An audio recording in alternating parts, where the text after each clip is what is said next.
నమస్తే. శరశ్చంద్ర చటర్జీ రాసిన బెంగాలీ నవల జాగరణ, తెలుగు అనువాదం చక్రపాణి గారు. రాధా మాధవరాయ్కి చిన్నతనంలోనే తల్లిదండ్రులు పోయారు. అప్పటికి అతను మెట్రిక్ కూడా పూర్తి చేయలేదు. అయినా వాళ్ళ కుర్రాడికి బోలెడంత ఆస్తి, ఒక జాగీరు, నమ్మకస్తులైన నౌకర్లతో సహా విడిచిపెట్టి వెళ్ళారు. అతనికి పాశ్చాత్య వ్యామోహం బాగా వంట పట్టేసింది. అప్పటి మండువాలోగిలి ఇప్పుడు ఒక ఫ్యాషనబుల్ బంగళా. అప్పటి అతి సత్కారాలు, పూజలు అన్నీ ఇప్పుడు బంద్ అయిపోయినాయి. ఈనాడు మాధవుడి పేరు ఎంఆర్ రే అని మారిపోయింది. ఈ వ్యామోహం వల్ల ఆస్తి మీద వచ్చే రాబడితో తన దర్జాను పోషించుకుంటూ వస్తున్నాడు. మిస్టర్ రే విదేశాలకు వెళ్ళి బారిస్టర్ అయి తిరిగి వచ్చాడు. అలా వచ్చినవాడు ఒక దొరసాని అమ్మాయిని, మంచి విద్యావతిని పెళ్ళాడాడు. ఆమె ఒక దొరగారి అమ్మాయి. అతను మన ముఖ్య పట్టణాలు అన్నిట్లోనూ ప్రాక్టీస్ పెట్టాడు. భార్య పిల్లలతో సహా మధ్య మధ్య దేశయాత్రలు చేసుకొచ్చాడు. డిఫ్తీరియా వచ్చి కొడుకు చనిపోయాడు. మరో 3 ఏళ్లకల్లా బరువైన రోగంతో భార్య చనిపోయింది. విరక్తి చేతనో డబ్బు లేకనో రే దొరగారు ప్రాక్టీస్కు స్వస్తి చెప్పేశారు. సర్వం విడిచేసి పశ్చిమ భారత ప్రాంతంలో ఒక బస్తీ చేరుకుని కాపురం పెట్టాడు. ఇప్పుడు అతని వెంట వచ్చినవి అతని దర్జా, అతని కూతురు అలేఖ్య, అంతే. గాంధీ మహాత్ముడు తలపెట్టిన సహాయ నిరాకరణోద్యమం జోరుగా విజృంభించింది.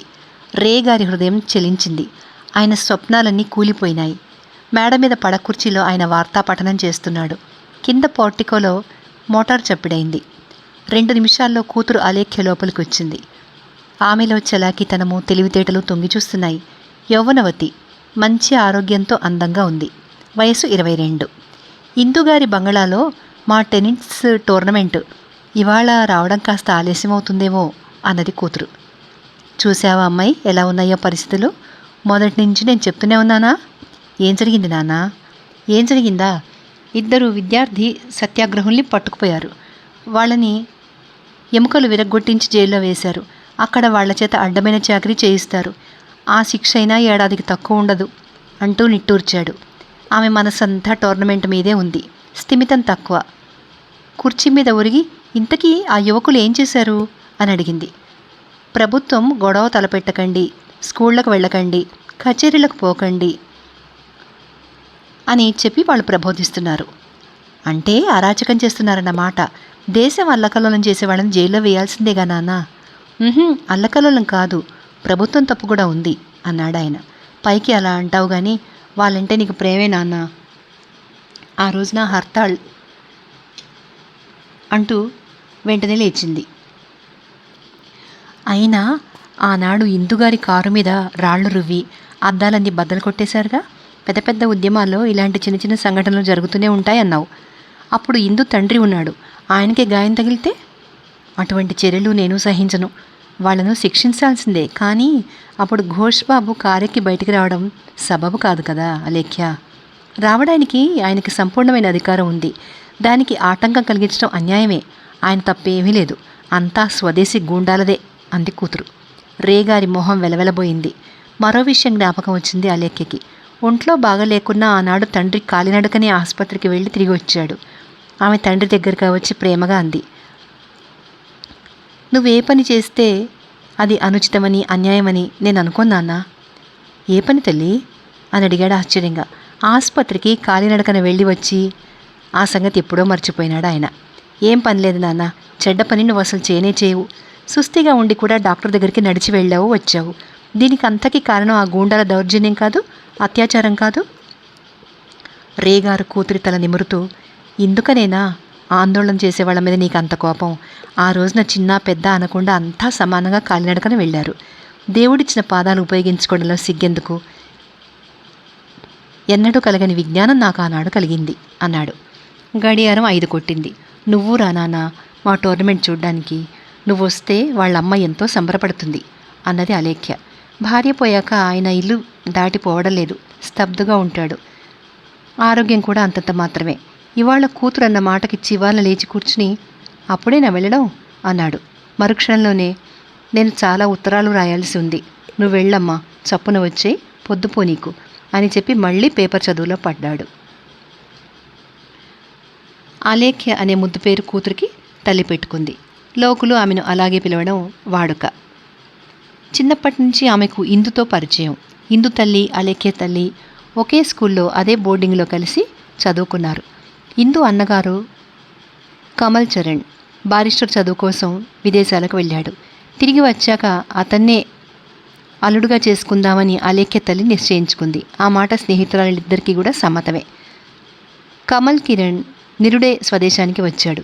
ఇప్పుడు అతని పేరు కేకే ఘోష్గా మారింది. రే గారికి ఆయన ధర్మపత్ని ఉద్దేశాన్ని కమల్ కిరణ్ తల్లిదండ్రులు వ్యక్తం చేశారు. దానికి అవునని కానీ కాదని కానీ చెప్పకుండా రే గారు కాలయాపన చేస్తున్నాడు. ఆయనకు స్థిర నిశ్చయం లేదు. టోర్నమెంట్కి రమ్మని ఇందుగారింటి నుంచి వచ్చిన పిలుపును తోసేసి ఆయన పత్రికలు చూస్తూ కూర్చోవడం ఏమిటో రహస్యం అలేఖ్య గ్రహించలేదు. కానీ ఇందు తల్లికి మాత్రం బాగా తెలుసు. అప్పటికి ఆమె అలేఖ్యను తన కోడలుగా చేసుకోవాలి అనే ఉద్దేశంతోనే ఉంది. అలేఖ్య రూపవతి, గుణవతి, విద్యావతి. అలాంటి ఆడపిల్లలు సంఘంలో చాలామంది ఉండొచ్చు. కానీ ఆమెలాగా బోలెడంత పిత్రార్జితంతో సహా వచ్చే కోడళ్ళు మాత్రం అరుదు. ఆ సంగతి ఇందు తల్లికి బాగా తెలుసు. కమల్ కిరణ్ విషయం అతను ఏం తక్కువ కాదు. చదివినవాడు, అందగాడు. బారిస్టర్ పనిలో పండిపోయిన తన తండ్రి కిందనే జూనియర్గా ఉంటున్నాడు కనుక ఉజ్వలమైన మంచి భవిష్యత్తు ఉంది. తల్లి తనని కమల్ కిరణ్కి ఇచ్చి చేయాలన్న కోరిక అలేఖ్య ఎరుగును. ఆ విషయమే తరచూ ఇంట్లో ప్రసంగాలు జరుగుతూనే ఉంటాయిగా. ఆటంకం వల్ల సంశయాత్మకుడైన రేగారు ఒక నిశ్చయానికి రాలేకపోవడమే. మనమే తొందరపడకూడదు అని ఇందు వాళ్ళ ఉద్దేశం. రేగారికి అభ్యంతరమే ఉంటే పిల్లని మన ఇంటికి ఎందుకు రానిస్తాడు అని ఆమె నమ్మకం. ఈ విధంగా ఏడాది గడిచిపోయింది. టెన్నిస్ టోర్నమెంట్ అయిపోయింది. అలేఖ్య టెన్నిస్ ఆటలో మంచి ప్రావీణురాలు. ఒక కాన్పూర్ ఆటగత్తెను ఓడించి ఆమె విజయోత్సాహంతో నిండిపోయింది. టీ పార్టీ జరిగింది. ఇందు ఏదో గీతిక పాడుతోంది. అప్పటికి తనకు తెలియకుండా చాలా ఆలస్యమైంది అలేఖకు. అందుకని తండ్రి జ్ఞాపకం వచ్చాడు. వెంటనే లేచింది. సభికుల అనుజ్ఞ అయినా తీసుకోకుండా కిందికి దిగి వచ్చేసి సిద్ధంగా ఉన్న కారులో ఎక్కి కూర్చుంది. అది వెన్నెల రాత్రి. అయ్యో, ఎవళ్లతోనో మాట మాత్రమైనా చెప్పకుండా వచ్చేసానే అనుకుందామే మనసులో. ఆ క్షణంలోనే ఒక పరిచితమైన కంఠం, పారిపోయి వచ్చావా అని అడగడంతో ఉలిక్కి పడింది అలేఖ్య. నువ్వు వచ్చేయడం మరెవరికి తెలియదులే, నన్ను మాత్రం మోసగించలేవు అలో అంటూ పరిహాసం చేశాడు కమల్ కిరణ్. అలేఖ్యని వాళ్ళ నాన్న ముద్దుగా పిలుచుకునే పేరు అలో. వీరందరూ కూడా అలాగే పిలుస్తుంటారు. మీకు తెలుసుగా, నాన్నారొక్కరే ఉన్నారు. నేను వెళ్ళడం ఆలస్యమైతే కంగారు పడతారు అన్నదామె. కారు స్టార్ట్ అయింది. కిరణ్ ఆమె చెవి దగ్గర మొహం పెట్టి, ఇంటి దాకా నిన్ను దిగబెట్టనా అని అడిగాడు. వస్తే మళ్ళీ తిరిగి రావడం? అందమైన వెన్నెల కదా, అడుగులు అడుగేసుకుంటూ మెల్లగా వచ్చేస్తాలే అంటూ కారు తలుపు తెరుచుకుని లోపలికి వచ్చేసి ఆమె పక్కన కూర్చున్నాడు. ఇద్దరూ మౌనంగానే ఉన్నారు. కారు పోర్టికోలోకి వచ్చేసింది. అలేఖ్య తండ్రి పిట్టగోడ దగ్గరకు వచ్చి చూస్తున్నాడేమో అని ఆమె భయం. కానీ అలా జరగలేదు. ఇద్దరూ దిగారు. వీడ్కోలు చెప్పి అలేఖ్య హాల్లోకి వెళ్ళిపోయింది. మెట్లెక్కి పైకెళ్ళింది అలేఖ్య. అంతా నిశ్శబ్దం. అల్మరా తెరిచి ఉంది. కాగితాలన్నీ చెల్లాచెదురుగా పడి ఉన్నాయి. ఇద్దరు నౌకర్లు సాయం చేస్తుంటే ఆమె తండ్రి పెద్ద పెద్ద పెట్టెల్లో పత్రాలు, కాగితాలు సర్ది పెడుతున్నాడు. ఇదంతా ఏమిటి నాన్న, ఎక్కడికైనా ప్రయాణమా? చూసావా అమ్మా ఎంత కాండ జరిగిందో? అప్పుడే చెప్పాను నేను, గాంధీ సర్వనాశకుడని. ఈ స్వదేశీ గుండాలున్నారు తెలుసుగా, వాళ్ళు అల్లకల్లం చేస్తారని నాకు మొదటే తెలుసు. జేబులోంచి ఒక కాగితం తీసి ఆయన కూతురు వేపు విసిరాడు. వీళ్ళని ప్రభుత్వం జైల్లో వేసే తీరాలి, లేకపోతే పట్నం యావత్తు తలకిందులైపోక తప్పదు అన్నాడు. ఇదివరకటి ధోరణికి తండ్రి ఇప్పుడు అన్న మాటలకి ఎంత తేడా! బదులు చెప్పలేదు అలేఖ్య. ఆత్రంతో కాగితం చదివింది. అది వాళ్ళ జాగీర్ మేనేజర్ రాసిన ఉత్తరం. రేగారి ఎస్టేట్లోనూ గాంధీ ఉద్యమం వ్యాపించింది. ఆ ఉత్తరంలో మేనేజర్ విచారపడ్డాడు, క్రోధం ప్రకటించాడు. పరిస్థితులేమీ బాగలేవట. యజమానికి ఉత్తరం మీద ఉత్తరం రాసినా జవాబు లేదట. అంటే ఇక్కడ జవాబులు ఆయనకు అందకుండా మధ్యలో గైర్విలియా అయిపోతున్నాయన్నమాట. ఆందోళనకారులకి ప్రజల సహాయం లభిస్తోంది. గూండాలు పట్టపగ్గా లేకుండా పెచ్చరిల్లిపోయారు. అమరపురి బజార్లో విదేశీ వస్త్రాలు స్వాధీనం చేసుకున్నారు. మేనేజర్ని కూడా అవమానించే దుస్థితి ఏర్పడింది. ఇందువల్ల ఎస్టేట్ ఆదాయం చాలా తగ్గేటట్టుగా ఉంది. అవతల ఎస్టేట్దారులు సర్కార్కి శిస్తులు చెల్లించాల్సిన టైం వచ్చి కూర్చుంది. ఇంతవరకు 2 కోట్లు కూడా వసూలు కాలేదు. అయితే నాన్న స్వయంగా వెళుతున్నావా? వేరే దారి ఏముందమ్మా, ఒక్క రోజులో అంతా రైడ్ చేసేసి రాను. ఘోష్ బాబుతో చెప్పి వెళతా.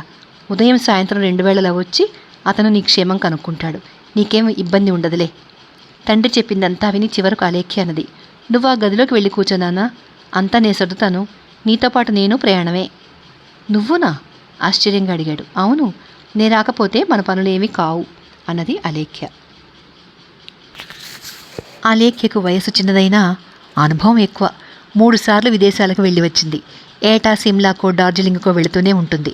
తల్లి బతికున్న రోజుల్లో ఎన్నో పార్టీలు డిన్నర్లు జరిగాయి. అవన్నీ అలేఖ్య ఎంతో చతురతతో నిర్వహించింది. పార్టీకి తగిన డ్రెస్సు, ఫ్యాషను ఎలా ఉండాలి అనే విషయంలో ఆ బిరుసులు అవి ఆమెకు బాగా తెలుసు. ఇప్పుడు ఆమె తరతరాలుగా తమ పూర్వులు కాపురం ఉంటూ వచ్చిన ఇంట్లో ఇన్నేళ్ల తర్వాత అడుగుపెట్టింది. తమ ఎస్టేట్లో ప్రతి గ్రామం ఒక్కొక్క కల్పవృక్షమని, పనిపాటలు శ్రమదమాదులు లేకుండానే తలచినప్పుడల్లా కొమ్మల నుంచి బంగారు కోసుకోవచ్చుననే తల్లి ఊహ, అదే భావం కూతురి మనసులో కూడా నాటుకుంది.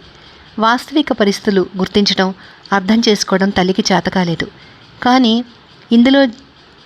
ఇంట్లో జరిగే దుబారా ఖర్చులకు ఎంత డబ్బు పోగు చేయాలో, అందుకుగాను తండ్రి ఎంత హైరాణ పడుతున్నాడో అలేఖ్య గమనించేది.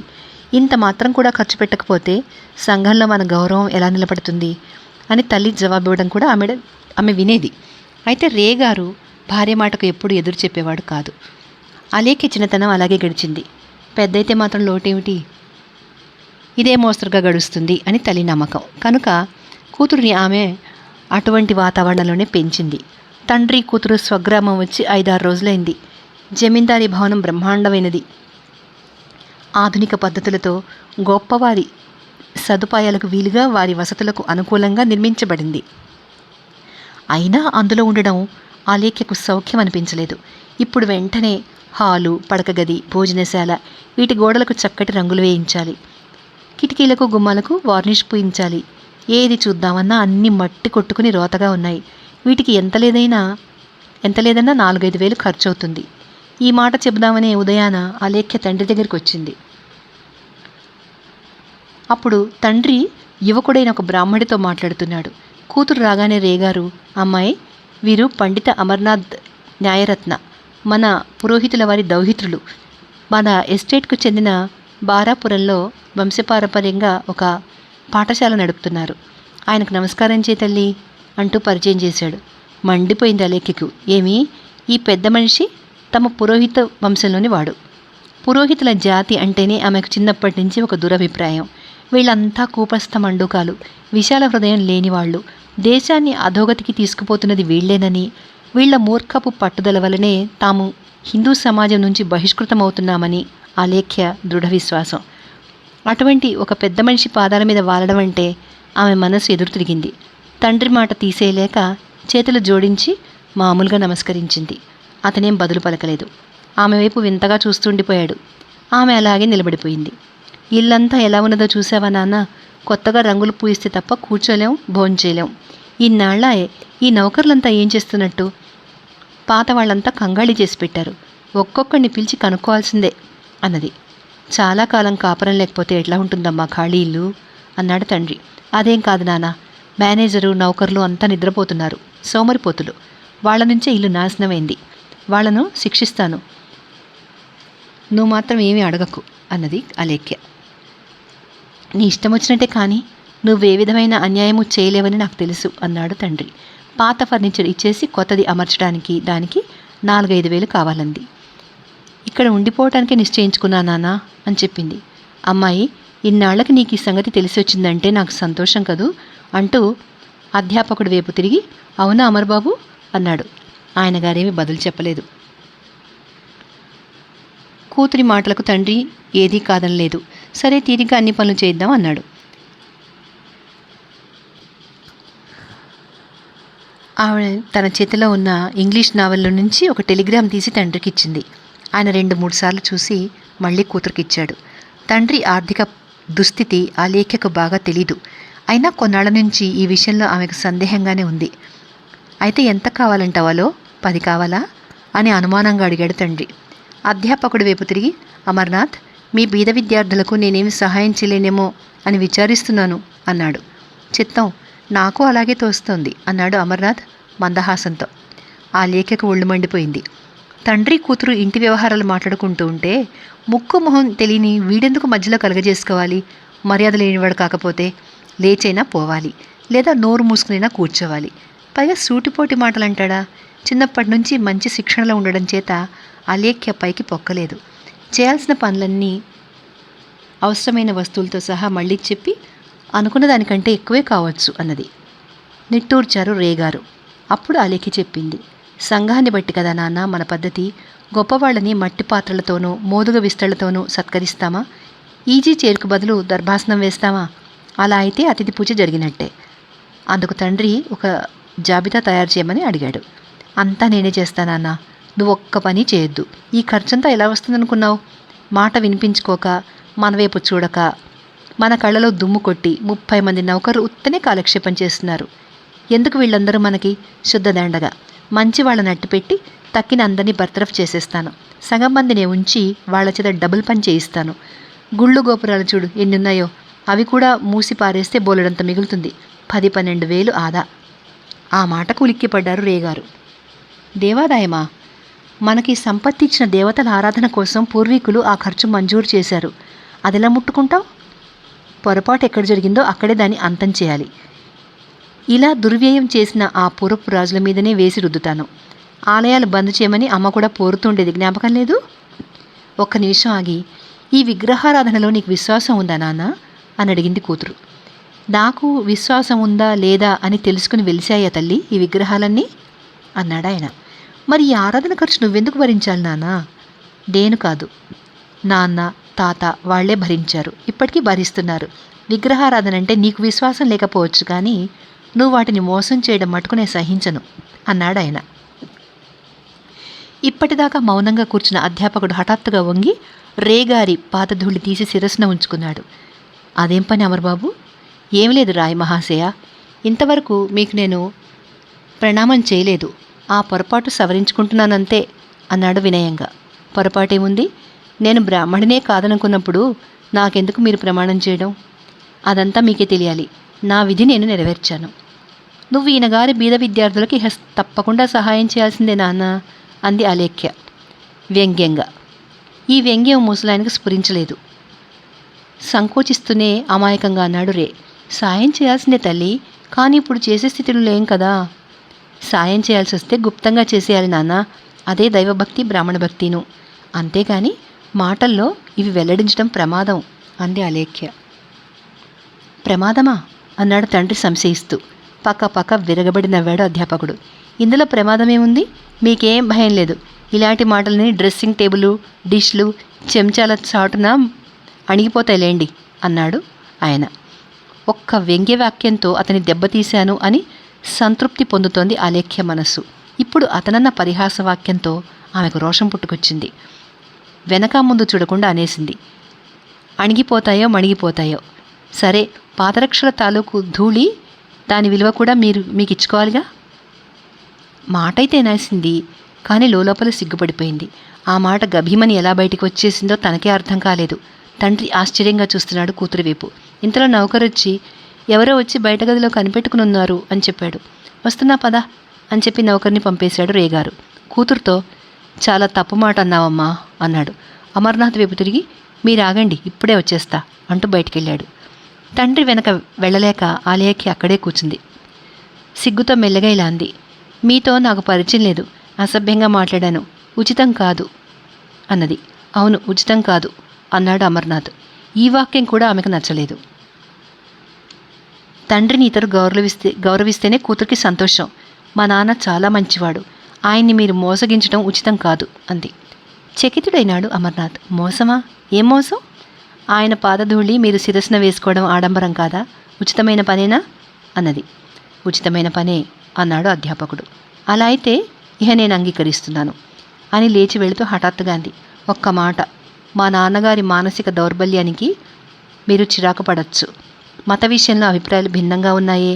దేవతలన్నా బ్రాహ్మలన్నా ఎటువంటి గౌరవము లేని వాళ్ళు ఇలా అసత్యాలు పట్టుకుని ఊగిసలాడుతున్నారే అనుకుని దాన్ని మీరు అనుచితంగా భావించకండి. అన్నది. తల అడ్డంగా ఊపాడు అధ్యాపకుడు. ఎప్పటికీ భావించను. నీ మీద మమత చేత నువ్వు చెప్పిందల్లా ఆయన ఊకొడుతుంటే అది అనుచితము, అన్యాయము అవుతుంది. ఆ లేఖ్య కనుబొమ్మలు కుంచుకుపోయినాయి. మా విశ్వాసాలు ఎలా ఉన్నా పూర్వ సాంప్రదాయాలు, ఆచారాలు సాగిపోతూ ఉండాలనేగా మీ ఉద్దేశం అన్నది. నవ్వాడు అధ్యాపకుడు. పాశ్చాత్య వ్యామోహంలో పడ్డ జనం చెప్పే మాటలే నువ్వు చెప్పేది. మీ నమ్మకాలు మీకు బాగానే ఉంటాయి. ఈ అహంకారం తప్పితే మరేం తెలియదుగా. దీనివల్ల ప్రయోజనం లేదుగా. నష్టం మాత్రం ఉంది. ఒక మాట, గుళ్ళో దేవుళ్ళు సత్యమో కాదో అవేం మాట్లాడతాయా, పెడతాయా? భోగాలు నైవేద్యాలు బంద్ చేస్తే ఆ విగ్రహాలు మాట్లాడలేవు, అఘాయిత్యం చేయవు. అంతవరకు సరే. కానీ కన్ను మిన్ను కానకుండా బోలెడంత డబ్బు కుమ్మరించి మిల్లు బట్టలు, నిలువుటద్దాలు, ఎన్నెన్నో విలాస వస్తువులు విదేశాల నుంచి రప్పించే ప్రబుద్ధుల్ని ఆక్షేపించేవాళ్ళు ఉన్నారు. వాళ్ళు మాత్రం ఊరుకోరు, ప్రబోధం చేస్తారు, అడ్డగిస్తారు. కనుక నువ్వు మాత్రం ఎన్నడూ విదేశీ వస్తువులు కొనబోక అని హితవు చెప్పాడు. ఆ లేఖ్యకు ఆ మాటలు చాలా నీచంగా అనిపించాయి. తనను తిరస్కరించినట్టు భావించింది. కోపం వచ్చింది. ఆశ్చర్యంగా అతని వైపు చూసింది. ఆయన గారి దుస్తులు, చేత్తో కుట్టిన ముతక చొక్కా, ఉత్తరీయము ఖద్దరుదే, కాళ్లకు చెప్పులు లేవు. ఈ వాలకమంతా చూసి ఆమె అడిగింది, సహాయ నిరాకరణ ఉద్యమంతో మీకేం సంబంధం లేదు కదా అంది. లేకే ఉంది అన్నాడు. పటుక్దేవ్ అనే ఆయన ఉన్నట్టు ఇక్కడ మీకేమన్నా తెలుసా? తెలుసు, నా పేరే అది అన్నాడు. అలానా? ఓహో, అంతా తెలిసిందిలేండి. మమ్మల్ని మీరు విదేశీ వస్తువులు కొనకుండా అడ్డగిస్తారన్నమాట. తప్పక అన్నాడు అతను. మా రైతులు మాకు శిస్తులు ఇవ్వకుండా చేస్తారన్నమాట. అవును పాపం, ఎంత కష్టపడితే ₹1 చేతిలో పడుతోంది వాళ్ళకి అన్నాడు. మేం విదేశీ వస్తువులు కొంటే దౌర్జన్యంగా స్వాధీనం చేసుకుని తగలపెట్టేస్తారన్నమాట అన్నది. దౌర్జన్యం ఎందుకు చేస్తాం? అసలు మీరు కొనకుండానే చేస్తాం అన్నాడు అతను. ఆమె కోపం అణుచుకొని శాంతంగానే అన్నది. చూడండి అమర్బాబు, మా నాన్నగారు మెత్తటి మనిషి. నేను అలాంటిదాన్ని కాదు సుమండి. అందుచేతనే ఈ ఊరొచ్చాను. మీ ఆందోళన సంగతి నాకు తెలీదు. సక్రమం అయితే అయి ఉండవచ్చు. మీరు మీ ఆందోళన మా ఎస్టేట్కి, మా రైతులకి, మా జమీ గ్రామాలకి దూరంగా ఉండాల్సిందే. నా దేశీయుల్ని పోలీసులు దండించడం నాకు మనస్కరించదు. చేతులకు కాళ్లకు బేడీలు తగిలించడం కంటే గత్యంతరం లేని పరిస్థితులు మాత్రం కల్పించబోకండి. ఇలా అనేసి అలేఖ్య జవాబు కోసం ఎదురు చూడకుండా వెళ్ళిపోయింది. అంటే మీరు న్యాయం ఆలోచించలేదన్నమాట అని బిగ్గరగా అన్నాడు అమర్నాథ్. అలేఖ్య గుమ్మం దగ్గర నిలబడి ఆగింది. న్యాయం అన్యాయం అనే విషయంలో మీ ఉద్దేశాలకు మా ఉద్దేశాలకు తేడా ఉంది అని చెప్పి వెళ్ళిపోయింది ఆమె. ఆ వెళ్ళిన వైపే ఆశ్చర్యంగా చూస్తూ కూర్చున్నాడు అమర్నాథ్. ఎస్టేట్ వ్యవహారాలు చక్కబెట్టడానికి కూతురు పూనుకున్నది అనగానే రేగారు చాలా ఆనందించారు. బంగ్లా అంతా బూజులు దులపడం, వెల్లలు కొట్టడం, సామగ్రులన్నీ దేని స్థానంలో అది చక్కగా అమర్చడం, ఈ పనులు చకచక జరిగిపోతున్నాయి. రోజువారీ జరిగే పేచీలు, కొట్లాటలు విచారణకు వస్తున్నాయి. రిటైర్డ్ మ్యాజిస్ట్రేట్ ఒక ఆయన మేనేజర్గా పనిచేస్తున్నాడు. ఆయనకు ఆ లేఖ్యకు కూడా ఎస్టేట్ పనులతో ఊపిరి ఆడటం లేదు. పక్కనే కూర్చుంటాడు మేనేజరు. ఆ లేఖ్య ఖాతా బుక్కులు తీసి ఆదాయ వ్యయాలన్నీ చూసి 1,00,000 ప్రశ్నలు వేస్తుంది. ఎక్కడెక్కడ ఎవరెవరు ఏ ఏ పనులు నిర్వహిస్తున్నారు, వాళ్ళ వయసులు ఎంతెంత, ఇచ్చే జీతానికి ఎవరి వల్ల లాభం, ఎవరి వల్ల దండగా, ఇలాంటి వివరాలన్నీ లోతుగా తరచి తెలుసుకుంటుందామె. పనివాళ్లలో ముసలివాళ్ళు కొంతమంది ఉన్నారు. వాళ్ళను తేరా మేపడం వల్లనే ఎస్టేట్కు నష్టం వస్తుంది అని తేలింది. ఇటువంటి వాళ్లకు నిత్యానదానం సాగడానికి వీల్లేదు అని చెప్పేసింది అలేఖ్య. పాత స్నేహితులను చూడాలని రేగారు ఒకనాడు కలకత్తా వెళ్ళారు. మేనేజర్ బ్రజబాబుని పిలిచి అలేఖ్య చేతికో జాబితా ఇచ్చింది. వాళ్ళందరికీ 1 నెల జీతం పైగా ఇచ్చి పనిలోంచి వెళ్ళిపోమని చెప్పేమంది. ఈ గొడవంతా నాన్నగారికి తెలియనియద్దు, ఆయనది జాలిగుండె అని చెప్పింది. జాబితా అందుకున్నాడు వ్రజబాబు. కళ్ళజోడు పెట్టుకుని వణుకుతున్న చేతులతో పేర్లన్నీ వరుసగా చదివాడు. సరే, మీ ఇష్టం వచ్చినట్టే కానివ్వండి, కానీ ఆ నయన గంగూలీ చాలా పేదవాడు పాపం అన్నాడు. పేదవాళ్ళకి ఈ లోకంలో ఏర్పాట్లు ఎన్నో ఉన్నాయి అన్నదామె. ఉన్నాయి కానివ్వండి. చూడండి మేనేజర్ గారు, బాగా ఆలోచించే నేను ఈ లిస్టు తయారు చేశాను. మీతో వాదనకు దిగడం నాకు ఇష్టం లేదు. ఇహ మీరు వెళ్ళొచ్చు అంతే ఆ లేఖ్య. చదువుకున్న ఆడపిల్ల అధికారంలోకి వస్తే ఇలాగే ఉంటుంది కాబోలు అనుకుంటూ ఆయన వెళ్ళిపోయాడు. వాదించే దమ్ములు లేవు. కొంపదీసి ఒకవేళ తన పేరు కూడా ముసలాళ్ల లిస్టులో కానీ, సోమరిపోతుల లిస్టులో కానీ చేరుతుందేమో అని వ్రజబాబు భయం.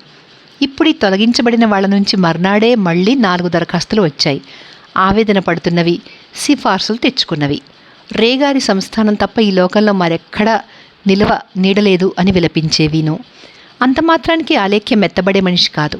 అన్ని ఆర్జీల మీద సహాయమేమి చేయలేం అంటూ రిమార్కు రాసి మేనేజర్ గారికి పంపేసింది. 4 రోజుల తర్వాత ఒకరోజు ఆలేఖ్య పంచపాళిలో కూర్చుని కొన్ని పటాలు పరిశీలిస్తోంది. భోజనశాలలో తగిలించేందుకు తెప్పించిన పెయింటింగ్ డిజైన్లు అవి. అందులో 2 సెలెక్ట్ చేసి విడిగా పెట్టింది. అంతలో ఒక ముసలాడొచ్చాడు. సుస్థి మనిషి, మాసిన చిరిగిపోయిన బట్టలు, చొక్కా నిండా మరకలు రోతగా ఉన్నాయి. ఎవరు నువ్వు? నేను నయన గంగూలీని అంటూ నత్తి వల్ల ఎంతో కష్టంతో చెప్పాడు. ఎందుకొచ్చావు అని కఠినంగా అడిగిందామె. అతని కళ్ళు పెదవులు రకరకాలుగా తిరిగాయి. మా అమ్మాయి దుర్గ తమరిని బతిలాడుకోమని నన్ను పంపించిందండి. నాకు మనవడు కుర్రాడు కూడా ఉన్నారండి. చాలా బుద్ధిమంతుడు. పెయింటింగ్ల వైపు అలాగే చూస్తూ అతి చికాకుతో చెప్పేసింది. నేనేమీ సహాయం చేసేది లేదు. బయటికి వెళ్ళు బాబు. వాడు కదలకుండా మొద్దులాగా అలాగే నుంచుని తన దీన చరిత్ర అంతా వెళ్ళబోసుకుంటున్నాడు. భార్య చచ్చిందని, కొడుకు పోయాడని, అల్లుడు ఎక్కడో అస్సాంలో సన్యాసం పుచ్చుకున్నాడని, ఈ నౌకరీ తప్ప వేరే దిక్కులేదని. ఆలేఖ్య విసుక్కుని, దయచేయి బాబు, ఇవన్నీ వింటూ కూర్చోడానికి తీరికలేదు అంది. అప్పటికీ వినిపించుకోలేదు వాడు. నౌకరు చేత ముసలాన్ని గెంటించేసి తీరిగ్గా తన పని చేసుకుంటోంది. సామాన్లు ఏవేవో కలకత్తా నుంచి వస్తూనే ఉన్నాయి. మర్నాడు పొద్దున పెద్ద నిలువుటద్దం ఒకటి తన బెడ్రూమ్లో అమరుస్తోంది ఆలేఖ్య. ఆ సమయాన ఒక బీద కుర్రవాడిని వెంబడేసుకుని మేనేజర్ వచ్చాడు. కుర్రవాడు ఓ చిన్న అంగాస్త్రం మొలకి చుట్టుకున్నాడు. ఒంటి మీద చొక్కా గుడ్డలేదు. ఏడ్చి ఏడ్చి వాడి కళ్ళు ఎర్రబడిపోయాయి. ఆలేఖ్య ఆశ్చర్యంగా చూస్తోంది.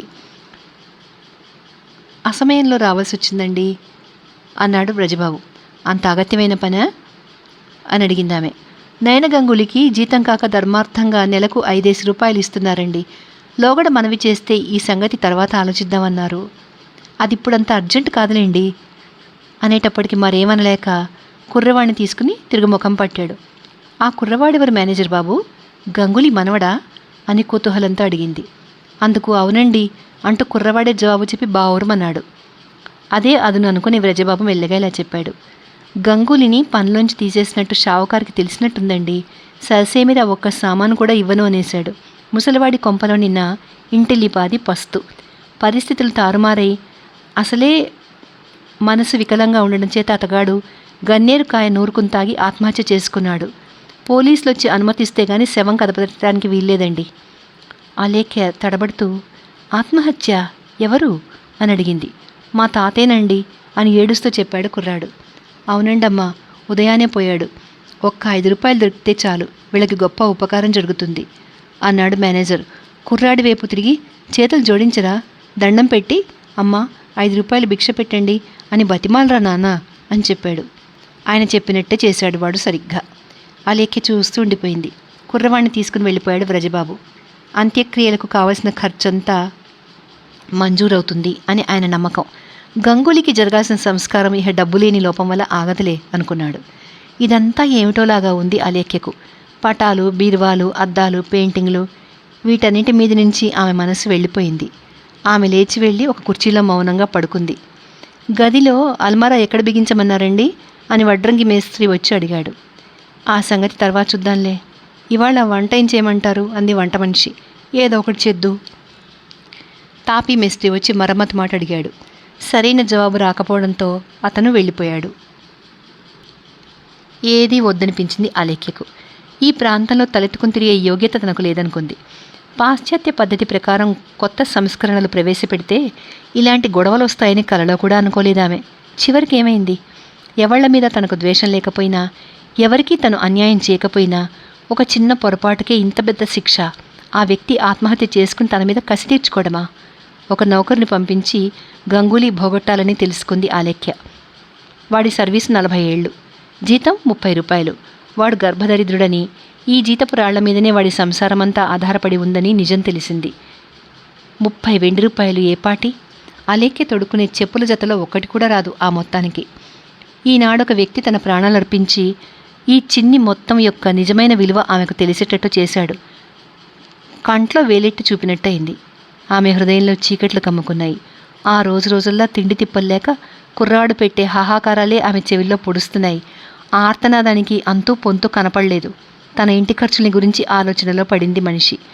తమ కుటుంబం, బంధువులు, ఇంకా సాటివాళ్లు పండగ పబ్బాల్లో ఆహార విహారాలకు, ఆటపాటలకు, భోగవిలాసాలకు, విలువైన దుస్తులకు ఎంతెంత ఖర్చులవుతున్నాయో ఒక్క మాట తలుచుకునేసరికి ఒంట్లో నెత్తురు గడ్డగట్టినట్టు అనిపించింది. దగ్గరే ముక్కాలి పీట మీద గోడకు ఆనించిన నిలువుటద్దం మీద పడింది చూపు. దీనికైనా ఖర్చుతో గంగూలీ కుటుంబానికి 5 ఏళ్ల దాకా పోషణ జరుగుతుంది. నిజానికి ఇంత విలువైన అద్దం వల్ల ప్రయోజనం ఏమిటి? ఆ సాయంకాలం బండికి రేగారు ఇంటికి రావాల్సి ఉంది. ఆయనది మెత్తటి మనసు కాబట్టి చాలామంది ఆయనకు ఉపద్రవాలు కల్పించే ఉంటారు. కానీ ఆయన మట్టుకు వేం పట్టించుకోలేదు, ఎవరిని పల్లెత్తు మాట అనలేదు. ఇప్పుడు అలేఖ్య తన హయాంలో పాత పద్ధతులు సీదాగా మార్చేయాలనుకుంది. పాత నౌకర్లను, గుమాస్తాలను తీసేయాలనుకుంది. ఆమె పట్టుదల చూసి మేనేజర్ వ్రజబాబు చెప్పాడు, పెద్ద దొరగారు ఇదేమి ఇష్టపడరమ్మా అని. ఆ మాట చెవిన పెట్టలేదు సరికదా. తండ్రి లేనప్పుడు ఇదంతా పరిష్కరించాలని చూసింది. కానీ గంగూలీ ఆత్మహత్యతో ఆమె జీవితంలోనే ఒక దుమారం రేగింది. చీకటి పడుతున్న నౌకర్లు ఇంకా లాంతర్లు వెలిగించి తీసుకురాలేదు. అలేఖ్య అలసిపోయి ఉంది. మనసు బాగాలేదు. మేడ మీద పడక గదికి వెళదామంటే కూడా ఓపిక లేదన్నమాట. ఇటువంటప్పుడు పరదా తోసుకుని వచ్చాడొక ముసలాయన. ఆశ్చర్యంతో ఎవరు అని అడిగిందామె. కుర్చీ లాక్కుని కూర్చున్నాడు. నా పేరు నిమాయి భట్టాచార్య. అమరనాథ్ నాకు మనవడి వరుస. మీ నాన్న రాధామాధవుడు నన్ను బాబాయ్ అని పిలిచేవాడు. ఇప్పుడు నేను కాశీలోనే మకాం. ఉష్ణం మరీ ఇదిగా ఉందని ఇక్కడికి వచ్చేశాను. ఏ దేశం అయితే మాత్రం మన వంగదేశంతో సాటి కాదుగా. వంగదేశం అంటే స్వర్గం అన్నమాట. నాన్న నువ్వు కులాసేనా? బాగానే ఉన్నావు. నాన్న ఊళ్ళో లేరు. మీరొచ్చిన పని? ఈ సాయంత్రం వస్తారని విన్నానే అన్నాడు. అవును, రావాల్సిందే, కానీ రాలేదు. రేపు వచ్చాక కలుసుకుందరు గాని చిరునవ్వు నవ్వుతూ చెప్పాడు. నేనేం ఆశ్రయింపు కోసం రాలేదు తల్లి. విదేశాలు వెళ్ళి వచ్చావట కదా, అమర్నాథ్ వల్ల తెలిసింది. అలా చదువుకుని శిక్షణలో పెరిగిన ఆడపిల్లలంటే నాకెంతో ఇష్టం. ఈ ముసలాన్ని ఎవరు ఖాతరు చేస్తారో చెప్పు. చెరువునే ఉన్నావు కదా, చూసిపోదామని వచ్చా. నేనా అరముగ్గిన పండును, ఎప్పుడు రాలిపోతానో తెలీదు. ఇలా అన్నానని కోపమా? సిగ్గుతో వినయంతో అన్నది అలేఖ్య. అబ్బే లేదండి, ఇవాళ ఒంట్లో బాగలేదు అన్నది. వృద్ధుడు ఇలా ప్రారంభించాడు. ఆ సంగతి విన్నా నేను. అమర్నాథ్ చెప్పాడు. అతనెంత మంచివాడనుకున్నావు. కానీ శక్తి లేనప్పుడు మనిషే కాడనుకో. నాకు తోచిన మాట ఇది. గంగూలీ ఇంటి ముందు నుంచే వస్తున్నా. శవాన్ని అప్పుడే ఎత్తి తీసుకెళ్లారు, కానీ వాళ్ళింకా తిరిగి రాలేదు. వాడి కూతురు లోపల గొంతు చించుకుని ఏడుస్తోంది. అయ్యో, చిన్న పాపానికి ఎంత పెద్ద శిక్ష. డబ్బు వస్తుంది పోతుందిగా, చెడ్డ పేరు మటుకు ఒకసారి వస్తే మరి పోనే పోదుగా. లోపలికి వెళ్ళి నేను చెప్దామనుకున్నా. ఎందుకే దుర్గా అలా ఏడుస్తావు? ఏం లాభం? ఇంత ఘోరం జరుగుతుందని ఆమెకు మాత్రం తెలుసునా పాపం? తెలిస్తే పనిలోంచి తీసేస్తుందా? అయిందేదో అయింది. ఈ మచ్చ మాసిపోయేది కాదు. దీనికి గాను ఆమె ఆ మరణాంతం పశ్చాత్తాపడి తీరుతుంది అని ఓదార్చాను. కానీ మళ్ళీ నాకే తోచింది బాగుండదు అని. ఈ దుర్ఘటన గంగూలీ కూతురుని ఎంత గాయపరిచిందో నిన్ను అంత తీవ్రంగానే గాయపరిచింది బిడ్డ. అసలే మనస్సు వికలమైపోయింది అలెక్కెకి. ముసలివాడి మాటలకు మరింత బాధపడ్డది. కాసేపు మౌనంగా అలా చూసింది అతని వైపు. ఇందులో నా తప్పేమీ లేదు అలా అని నమ్మరు ప్రజలు. నేను గురించి వాళ్ళేమీ అపోహపడరు. అంతా అదే చక్కపడుతుందిలే. మీరు పొరబడుతున్నారండి. కావచ్చు, కానీ నేను నిన్ను ఆశీర్వదిస్తున్నాను.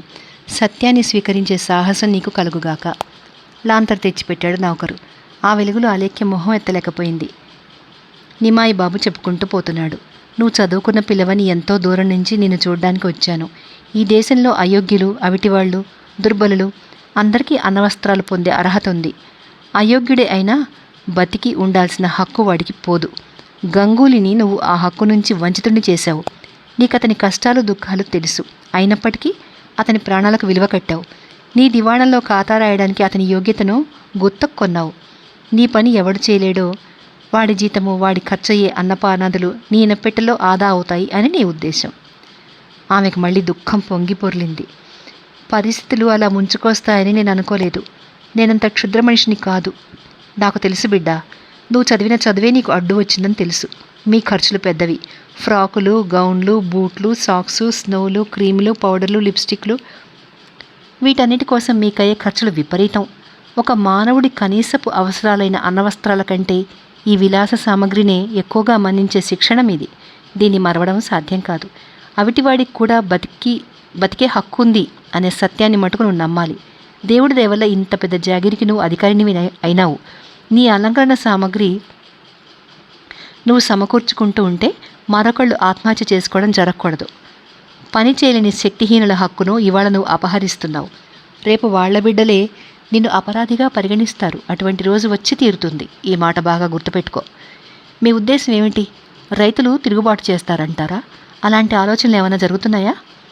తిరుగుబాట, విప్లవమా? ఇవి చెవికి ఇంపైన మాటలు కావు. మనోభావం, ఊహలు స్థిరమైనవి కావు. పరిస్థితుల్ని ఆధారం చేసుకునే ఉంటాయి మనోభావాలు. అవి ఇవి పెనవేసుకుని ప్రజల వెల్లువ ఎటువైపు ప్రవహిస్తుందో సూచనగా చెప్పాను నీకు, అంతే. ఆ ప్రవాహాన్ని ఎవ్వరూ ఆపలేరు. విజ్ఞానవంతులు అనబడేవారు ప్రజాస్వామ్యానికి నల్లమందు తినిపించి ఇప్పటిదాకా జోకొట్టి నిద్రపుచ్చారు. ప్రజలిప్పుడు ఆకలి మంటలతో అలమటించిపోతున్నారు. ఇహ నిద్రే ఉంది. ఆకలి పొట్టలు చేతపట్టుకున్న వీళ్ళు మీ పురాతన నీతులు రీతులు మన్నిస్తారని అనుకోక బిడ్డా అని చెప్పాడు. ఈ దోషం మా పాశ్చాత్య విద్యా విధానానిదే అంటారా? దోషం అని నేను అనలేదు, ఫలితం. అదే చెడ్డ ఫలితం అంది ఆలేఖ్య. నవ్వుతో చెప్పాడు నిమ్మాయి బాబు. ఫలితం అని అన్నాను, మంచి అని కానీ చెడని కానీ నేను అనలేదు, అంతే. 6 కార్లు చిన్న పొగాకు తుంపు ఇస్తే కూలివాడు ఎంతో చక్కగా సంతోషంగా పనిచేసేవాడు. తిండి పుష్కలంగా దొరికేది. కానీ రూపాయి కంటపడితే కదా. ఆ రోజుల్లో రైళ్లు లేవు, ఓడలు లేవు. విదేశీ దొరలు, స్వదేశీ మార్వాడీలు మన ధాన్యం ఇతరత్రా ఎగుమతి చేసి కోటీశ్వరులు కావడం అప్పుడు ఎరగరు. లక్షలాది ప్రజల నోటి ముందటి అన్నం కాజేసే విధానం అప్పుడు లేదు. పేదలకు చెందవలసిన కూటిని వెండి బంగారాలుగా మార్చి ఇనప్పెట్టెలో నిల్వ చేసుకునే కుయుక్తులు లేవు అప్పుడు. ఇంకా హుషారుగా చెప్పుకుంటూ పోతున్నాడు బిడ్డ. నా చిన్నతనంలో మనిషి బతికి ఉండడానికి గాను తన అర్హతను రుజువు చేసుకోవాల్సిన అవసరం ఉండేది కాదు. ఇందుకు గాను కఠిన పరీక్షలకు నిలబడాల్సి రావడం ఏమీ ఉండేది కాదు. ఇప్పుడు దేశ పరిస్థితి ఎలా తయారైందో చూడు. పిడికడ ధాన్యం కూడా బిచ్చం వేయకూడదు. విజ్ఞానులు, వర్తకులు దాన్ని వెండి బంగారాలుగా మార్చేస్తారు. దీన్ని అభ్యుదయం అంటున్నారు. అర్థశాస్త్రవేత్తలు అస్తమానం గ్రామాల్లో తిరిగే మాకు ఇవన్నీ తెలుసమ్మా. ఇది ఎటువంటి అభ్యుదయమో. ఆలేఖ్యకు ఆయన గారి కంఠస్వరము ఈ కబుర్లు అసహ్యంగా ఉన్నాయి. రైళ్ళు ఓడలు మంచివి కావన్నమాట మీ ఉద్దేశంలో అంది. ఏదైనా మంచితో చెడ్డదో హఠాత్తుగా చెప్పడం కష్టం. ఇతర వస్తువులు వ్యక్తులతో కలిపి దాన్ని మంచి చెడులు నిర్ణయించాలి. ఆలేఖ్య అన్నది. మాటలతో మెలికలు వేస్తున్నారు మీరు. అసలు విషయం నేను చెప్పనా? వినండి. మీలాంటి పండితులకు పాశ్చాత్య సభ్యత నాగరికత అంటే పరమాశయం. విదేశమంతా తుచ్చం. దేశీయ సాంప్రదాయం అంతా ఉత్కృష్టం మీ దృష్టిలో. ఒక నిర్ణయం చేయాలంటే వాళ్ళ సభ్యత విజ్ఞానం కూడా తెలుసుకుని పోల్చి చూడాలి. మరి నన్ను గురించి నేనే చెప్పుకోవడం ఎంత బాగుండదమ్మా. నీ ప్రసంగాన్ని చూస్తే ఇంతసేపటి నుంచి నా యాథార్థ్యాన్ని దాచి ఉంచి అపరాధినైనట్లు తోస్తోంది. నేను ఒక పెద్ద ఉపాధ్యాయుడినే. నా దగ్గర చదువుకునే అమర్నాథ్ ఎంఏ పాస్ అయినాడు. నువ్వు సూచించావే విదేశీయుల సంస్కృతి సభ్యతను గురించి, వాటి విషయంలో నేను సంపూర్ణమైన పండితుడిని కాను. కానీ వాటిని గురించి తెలియనివాడు మాత్రం కాదు అన్నాడు. ఆలేఖ్య మొహం పాలిపోయింది. ఆమె ముఖలక్షణాలు పరికించి నిమ్మాయి బాబు అన్నాడు. ఇవాళ నువ్వు పాపం చాలా అలసిపోయావు. ఇక వెళ్ళి పడుకో. అమర్నాథ్ ఏ గొడవలోనూ చిక్కుకోకుండా ఉంటే ఇద్దరం కలిసి వస్తాం. మరి వెళ్ళొస్తా అంటూ లేచాడు. ఇంకా ఏదో చెప్దామనుకున్నాడు, కానీ చెప్పకుండానే వెళ్ళిపోయాడు. మర్నాడు రేగారు వచ్చి రావడంతోనే నయన గంగూలీ ఆత్మహత్యను గురించి తెలిసింది. తీరని విచారంలో పడి సరాసరి గంగూలీ ఇంటికే వెళ్ళాడు. అలా వెళతాడు అని అలేఖ్య కలలోనూ అనుకోలేదు. బంగళాకు చేరుకునేటప్పటికి సాయంత్రమైంది. ఆ విషయం కూతురుతో ఏమీ ప్రసంగించలేదు. గంగూలీ కూతురు దుర్గతో ఆయన ఏం మాట్లాడాడో ఏమో అలేఖ్యకేమీ తెలీదు. రాత్రి గడిచిపోయింది. మర్నాడు ఉదయాన ఒక ఉత్తరం పట్టుకొచ్చింది అలేఖ్య తండ్రి దగ్గరికి. ఇవాళ సాయంత్రం ఇందు, కమలకిరణ్ వస్తున్నారు. వాళ్ళమ్మ ఇంకో 5-6 రోజుల్లో వస్తారట అని చెప్పింది. వారికి స్వాగత సత్కారాల ఏర్పాట్లు జరిపించు. తండ్రి అన్నాడు. యజమానురాలివి నువ్వు, నేను అన్నీ వదులుకున్నా. అంతా నీకే అప్పచెప్పేశా. భారం అంతా నీదే. ఏం చేయాలో నువ్వే చూడు అన్నాడు. తెలియక తప్పు చేశాననుకో. నువ్వు కాకపోతే మరెవరు దిద్దుతారు నాన్న అని దీనంగా గద్గద స్వరంతో చెప్పింది అలేఖ్య. నేనేం మహా పెద్ద తెలిసిన వాడినా? నువ్వు తెలియక పొరపాటు చేస్తే దాన్ని భగవంతుడే సరిదిద్దుతాడు. బుద్ధినిచ్చిన దేవుడే బుద్ధి వికాసం కూడా ఇస్తాడు అన్నాడు. నువ్వు ఉండగా నేనేవి నాన్న? ఈ భారం నువ్వే వహించాలి నాన్న అంది అలేఖ్య మెల్లిగా. ఏమిటమ్మా అది? మీ ఆజ్ఞ ఉల్లంఘించాను నేను. ఆ ఆజ్ఞ ఏమిటి అలో? నేనేమి ఆజ్ఞాపించినట్టు జ్ఞాపకం లేదే అన్నాడు తండ్రి. చీర అంచు వేలికి చుట్టుకుంటూ ముఖం దించుకుని నిలబడి ఉంది అలేఖ్య. మాట్లాడవేం తల్లి? కాసేపు ఆగిలా అంది. 100 సార్లు చెప్పాను నాన్న తప్పు చేశానని. గంగూలీ మహాశయుడు నన్ను ఇంత తీవ్రంగా శిక్షిస్తాడని కల్లో కూడా అనుకోలేదు. నీకు కూడా మొహం చూపించలేను, ఎక్కడికైనా పోతాను అంటూ ఆమె వెక్కి వెక్కి ఏడవనారంభించింది. రేగారు కూతురి దగ్గరసా తీసుకుని తలనిమిరాడు. పలకరించలేదు, ఓదార్చలేదు. అమాయకుడు సహనశీలి అయిన అతడిని అలేఖ్య తల్లి పిరికివాడని, దుర్బలుడని ఉపేక్షాభావంతో చూసేది. అదే అభిప్రాయం తల్లి వల్ల అలేఖ్యకి కూడా సంక్రమించింది. కానీ ఈ క్షణాన మాత్రం కూతురికి తండ్రి పట్ల భక్తి, శ్రద్ధ, ప్రేమ పొంగుకొచ్చాయి. ఆమె అంతరాత్మ పశ్చాత్తాపంతో నిండిపోయింది. కన్నీళ్లు తుడుచుకొని చెప్పింది, నాన్న, ఎస్టేట్ బాధ్యత మళ్ళీ నువ్వు గ్రహించకపోతే పోని నాకైనా దారి చూపుతూ ఉండాలి. నీకు తెలియదేముందమ్మా, అయినా నేను పూర్వకాలపు వాణ్ణి. నావన్నీ పాతకాలపు మాటలు. అవే నాకు ఇష్టం నాన్న. అయితే సరే అన్నాడాయన. కొంచెం ఆగి అలేఖ్య అంది, అందరిలాగా కాక నువ్వెందుకు వెనుకగా ఉన్నావో ఇప్పుడు అర్థమైంది. ఇక నుంచి నీ అడుగుజాడల్లోనే నడుస్తాను. నన్ను ఆశీర్వదించు నాన్న. పిచ్చి పిల్ల, ముసలివాడి అడుగుజాడల్లో నువ్వు నడవగలవా అని మళ్ళీ కూతురు తల నిమిరాడు. నువ్వు చాలా వెనుకబడి ఉన్నావని, నీది మందగమనమని అనుకున్నాను. ఇప్పుడు బోధపడింది నాన్న. పరిగెత్తటమే ప్రగతి కాదు అని తెలుసుకున్నాను. ఇహ నుంచి నీ చరణ చిహ్నాలే నాకు మార్గదర్శకాలు. కూతురి మాటలు రేగారు సావధానంగా వింటున్నారు. నాన్న, నిన్న ముసలి బాబాయ్ వచ్చారు అన్నది. ముసలి బాబాయా? అవును, నువ్వు చిన్నప్పుడు బాబాయి అని పిలిచిన నిమాయి బాబు. ఇంకా బ్రతికే ఉన్నాడా ఆయన? ఎంత నిజాయితీ మనిషి. ఆయనకి ఇక్కడ ఏం అమర్యాద జరగలేదు కదా అన్నాడు తండ్రి. లేదు, ఆయన నిన్ను చూడ్డానికి వచ్చారు. పూర్వకాలంలో వంగదేశం ఎంత సంపన్నంగా ఉండేదో, ధనధాన్యాలతో, అందచందాలతో, ఫలపుష్పాలతో ఎలా తురతూగేదో చెప్పారు. నా పెద్ద దోషానికి ప్రాయశ్చితమే లేదట. నేను ఒప్పుకున్నా నాన్న. గంగూలీ విషయం నా తప్పు వల్లే అతడు ఆత్మహత్య చేసుకున్నాడు. ఈ దేశంలో మానవుని ప్రాణం కాపాడే సద్బుద్ధి లేకపోయింది నాకు. బంగారం పండిన ఈ దేశాన్ని ఇలా నిర్జీవం చేసి విడిచిన వాళ్ళ అపరాధానికి హద్దుందా నాన్న? పెద్దగా నిట్టూర్చారు రేగారు.